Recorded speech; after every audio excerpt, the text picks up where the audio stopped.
Hello everybody and welcome back to One Nerd to Rule Them All. And in today's video, we'll be doing yet another deep dive into the realms of Middle-earth. Today we uncover one of my favourites, the home of Durin's folk, the king under the mountain. Of course we are talking about Erebor. So without further ado, let's get into the video. Erebor, perhaps better known as the Lonely Mountain, was a large mountain in the northeast of Rovanion. It was the source of the river runnings and major dwarven stronghold of the kingdom under the mountain at the end of the Third Age and well into the Fourth. The Lonely Mountain was possibly 3,500 metres tall, and it was snow-capped at spring. Geologically, it was rich in metals and jewels. The mountain was star-shaped, with 6 ridges radiating as spurs from the peaks. The southwestern spur contained Ravenhill, housing a dwarven guard post. Between the two western spurs was a narrow vale, which was the exit of the Black Door, behind an overhanging cliff. Rough steps ascended to the top of the southern ridge, along the narrow ledge, turning east behind a boulder into a steep bay. Inside the mountain was dug the passages and tunnels leading to cellars and halls and mansions, such as the Great Chamber of Thror near the front gate. The main entrance into the mountain was the Gate of Erebor on the south side, opening onto a valley between 2 great spurs of the mountain. The river running sprang from beneath the mountain and issued from the front gate, forming a waterfall that fell into the valley below. Inside the gate was a broad paved road that went alongside the river and the wide curves leading into the mountain. Not very far into the entrance was the Great Chamber of Thror, where feasts and councils were held. In the lower halls, there was a vast chamber called the Great Hall of Thrain, at the root of the mountain. From there, a secret passageway led to a hidden door in the western side of the mountain. The back door was invisible from the outside, except on Durin's day, when the light of the setting sun would reveal the keyhole. The Longbeards, better known as Durin's folk, had control of Erebor since at least the early Second Age. With the awakening of Durin's Bane in the capital of Khazad-dûm, Thrain I led a group of dwarves to Erebor. Once there, the dwarves dug caves and halls to form an underground city, thus establishing the kingdom under the mountain. During Thrain's rule, many riches were mined from the depths of the mountain, including the Arkenstone. The increased prosperity of the region led to the development of the town of Dale, built by men between its slopes. Thrain's son Thorin I abandoned the mountain in 2210 of the Third Age in favour of the Grey Mountains, which was largely unexplored and richer, as well as in the hopes of reuniting the Longbeards.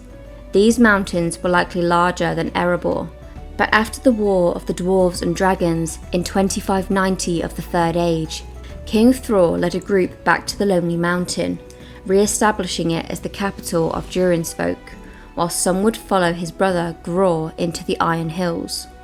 Erebor grew prosperous once more, and they mined and made larger tunnels and halls than previous times in the Lonely Mountain. The dwarves of Erebor were treated with reverence by the men of Dale. The market and relationship between these two settlements was the wonder of the north. It was a great and happy life. However, this did not last long. The great dragon Smaug had lust for the dwarven riches and had heard of the prosperous kingdom of Erebor.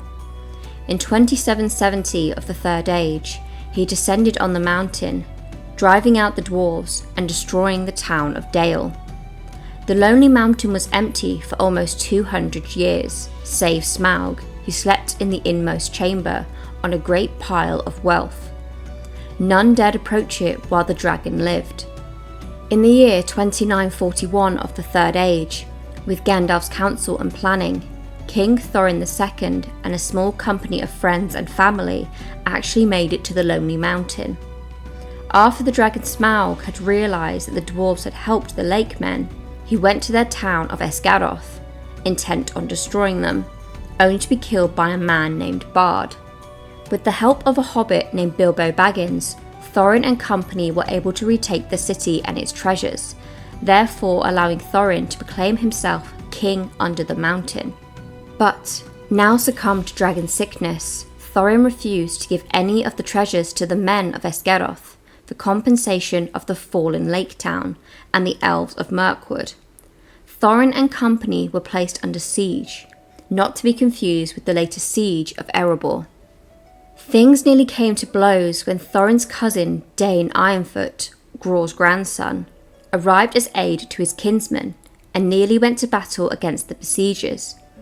But Gandalf intercepted and warned them of the great host of orcs and wargs coming to take the mountain.